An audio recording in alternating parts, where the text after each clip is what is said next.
Ratna, today I want to talk to you about water.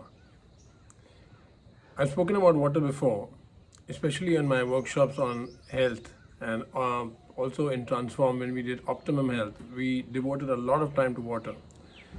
But today I want to talk to you about something which in India we have done traditionally for hundreds of years, but you don't even know about it right now. That's why I want to share it with you. Actually, what I want to tell you right away is that in India you must have seen these earthen pots in people's houses, and the water is stored there, and then they drink water from that throughout the day. Now, what you might not know is that in a lot of villages, especially in the tribal areas, and people who I think are more connected to spirituality and Mother Earth than we are, they even worship that earthen pot where the water is stored. Now, the thing about storing water, as against having it directly when it comes out of a tap or from your filter or whatever, is that water has its own energy, it has its own life. There's even these experiments which are done in Germany and Japan where you keep 3 jars of water, and one you abuse, you say bad things, you say nasty things, and one which you ignore, and one which you give a lot of love to. You say nice things, give it positive vibrations, positive energy. And the crystalline in the water, when you analyze that water, the one that you've been nasty to deforms, looks ugly. The one which is neutral remains how it is, and the one which you give positive vibrations to gets even better looking. The snowflakes, if you see them under a microscope, they are so beautiful, that whole crystal shape. Anyway, so the point is that water has a mind of its own, it has its own energy. And what we can do is we can energize this water so that it energizes us in the right way. Because as I said, 70% of our body is water. What are you going to do without water? I have this friend here. It's a peace lily, and I'm staying all alone right now in this bungalow, and it's like a buddy. And the thing is, sometimes for whatever reason, when I have forgotten to give it water on time, it just comes down sad, and I say, oh shit, and I call it Entu, and I say, I'm so sorry, Entu, I'm coming, and I give it the water, and it comes right back up within a few minutes. The point is, that without water, everything deflowers. Even our body, our cells deflower.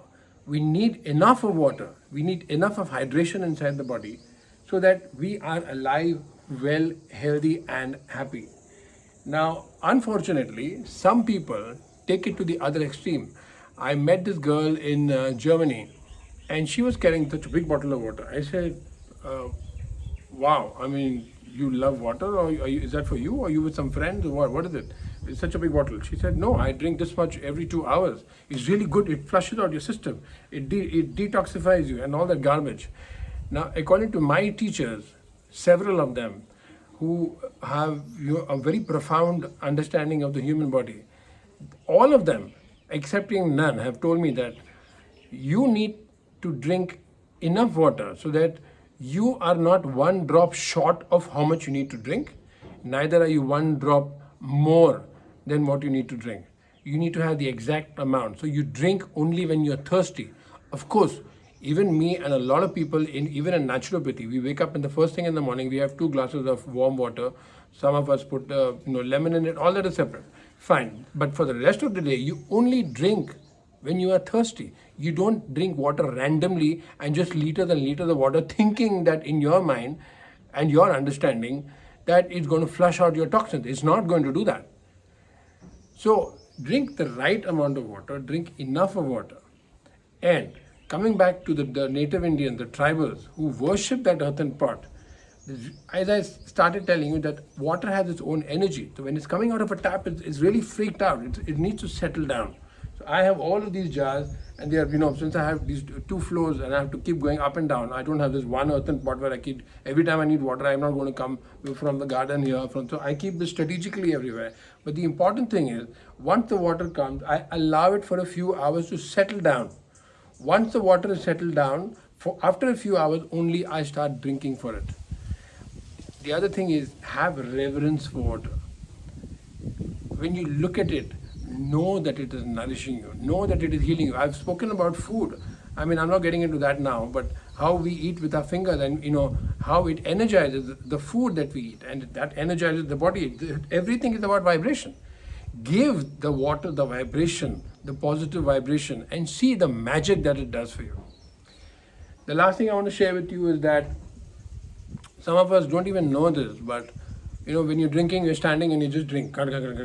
No, you have to sit down and then drink water, and then just sip it. You don't drink water like, never do that.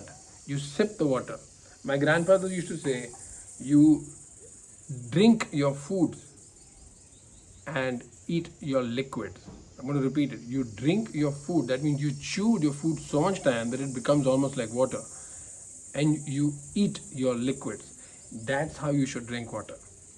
So, one of the most important things for your health, again I'm repeating, is water.